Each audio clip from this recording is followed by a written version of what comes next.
बिस्मिल्लाहिर्रहमानिर्रहीम। अस्सलामुअलैकुम। जायका पकवान 786 में आपको खुशामदीद कहते हैं। उम्मीद है आप सब खैरियत से होंगे। आज हम बना रहे हैं आलू की कतलियाँ। तो रेसिपी अच्छी लगी तो लाइक और शेयर कीजिएगा। तो रेसिपी शुरू करते हैं। चलिए देखिए, यहाँ पर मैंने गैस ऑन कर दिया है और कढ़ाई रख दी है। इसमें हम ऑयल डालेंगे। रिफाइंड ऑयल में पका रही हूँ, आप चाहें तो इसको मस्टर्ड ऑयल में भी बना लें, बहुत मज़े की बनती है उसमें।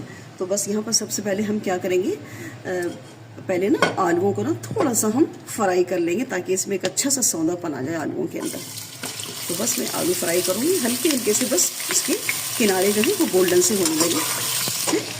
थोड़े से इसके किनारे हल्के हल्के से गोल्डन हो गए और बस हम क्या करेंगे, इसको उतार लेंगे।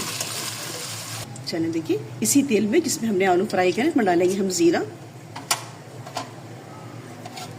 थोड़ी सी यहाँ पे डालूंगी मैं गोल वाली मिर्चें हैं, इसको मैंने 3-4 तोड़नी है और बाकी मैंने 5-6 साबित रखी है। ठीक है, इसको थोड़ा सा हल्का सा इसको भूनेंगे। टमाटर हमने काट लिए, इसमें डालेंगे। थोड़ी सी डालेंगे हल्दी और थोड़ी सी पिसी हुई मिर्च, थोड़ा सा हरा धनिया, यानी 1/2 टीस्पून से भी मैं कम मसाले यहाँ पर इस्तेमाल कर रही हूँ। इसको अच्छे से भून लेंगे पहले। बस टमाटर भी हमने अच्छे से भून लिए हैं। नमक डाल देंगे हम इधर। अब इसमें हम डालेंगे जो हमने आलू फ्राई करके निकाले थे ना, वो हम इसमें शामिल कर देंगे। तो आधा किलो मैंने आलू लिए हैं, जिसको अच्छे से थोड़े से इसको हम 1 से 2 मिनट ही चलाएंगे मसाले, ताकि अच्छे से आलूओं के अंदर लिपट जाए। ज़्यादा हमें फ्राई नहीं करना है, वरना क्या होगा, आलू जब कुक होंगे ना तो फिर आलू ना टूटने लगते हैं। बस आलूओं को मैंने अच्छे से इसमें मिक्स कर दिया है। हम डालेंगे यहाँ पर 1 टीस्पून मैंने यहाँ पे भुना कुटा धनिया ले लिया है। तो इसकी भी बड़ी अच्छी से खुशबू आती है आलू की तरकारी में। आप यकीन करें, रमज़ानों में क्या होते हैं कि घर के हर फर्द की यही ख्वाहिश होती है, भाई चिकन खाएंगे, मटन खाएंगे, कीमे के खाए बगैर रोज़ा ही नहीं होगा। नहीं, ऐसा कुछ भी नहीं है। जब ये आलू की कतलियाँ बनाएंगे ना, इंशाल्लाह देखना कितने ज़बरदस्त इसमें टेस्ट आता है और बहुत अच्छे से ये सब लोग खुश होकर आपके घर में खाएंगे ये आलू की कतलियाँ। बस हम क्या करेंगे, इसमें डालेंगे हम थोड़ा सा पानी।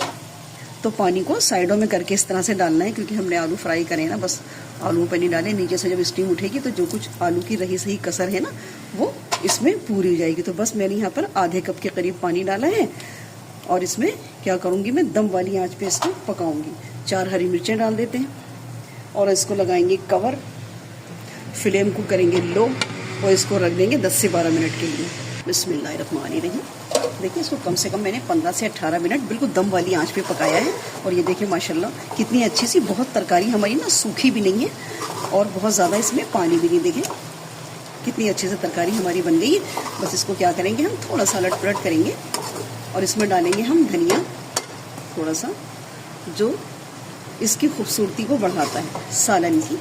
माशाल्लाह देखिए कितना प्यारा लुक आ गया है। तो बस फ्लेम में यहाँ पर बंद करेंगे और अब इसको करेंगे हम डिश आउट। तो आलू की कतलियाँ हमारी तैयार है।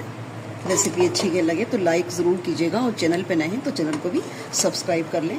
मिलते हैं नेक्स्ट वीडियो में एक नई रेसिपी के साथ। अल्लाह हाफिज़।